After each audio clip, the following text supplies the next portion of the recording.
Hey guys, what is up? It's BuffClunt. Today I'm going to be showing you a $600 PC build. So to get started, for the CPU, I have a AMD FX 6300.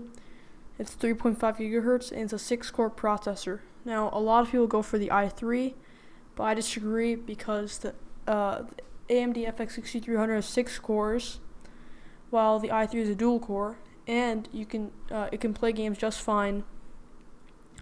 But it does a lot of other tasks such as editing and streaming a lot better than the i3 does because of the multiple cores. For the motherboard, I went for the Gigabyte GA990FXA UG3 ATX AM3 Plus motherboard. This is a full-size motherboard. You have 4 slots of RAM, so you can upgrade to 32 gigs. You can overclock on it, and it's just a really nice motherboard. For the memory, I went for G.Skill Ripjaws X Series 8 gigs, that's just kind of like the standard right now. That's all you need for a gaming PC right now. And for the storage, I went for a Western Digital Caviar Blue 1TB 3.5 and 72 RPM internal hard drive. Now this is an amazing hard drive. I have it myself. It boots up Windows really fast. It's just an amazing hard drive. I didn't get any SSD because we're on a tight budget.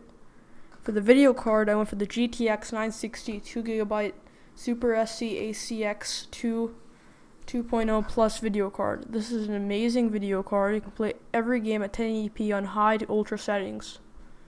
For the case, I went for the Raid Max Vortex ATX mid-tower case. This is a really cheap case of $38. It's a mid-tower, so you can fit pretty much everything inside of here, and it looks pretty cool. It looks a lot better than the NZXT Source 210 Black, in my opinion, or Source 210 White.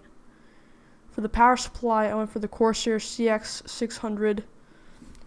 It's an amazing power supply and semi-modular, meaning that you can have a lot better cable management, and it's because of 600 watts, you can upgrade to a GTX 970 in the future. So this is my $600 budget build. Let me know if you liked it in the comments. Let me know what you would do for $600 in the comments. And thanks for watching. Have a good one.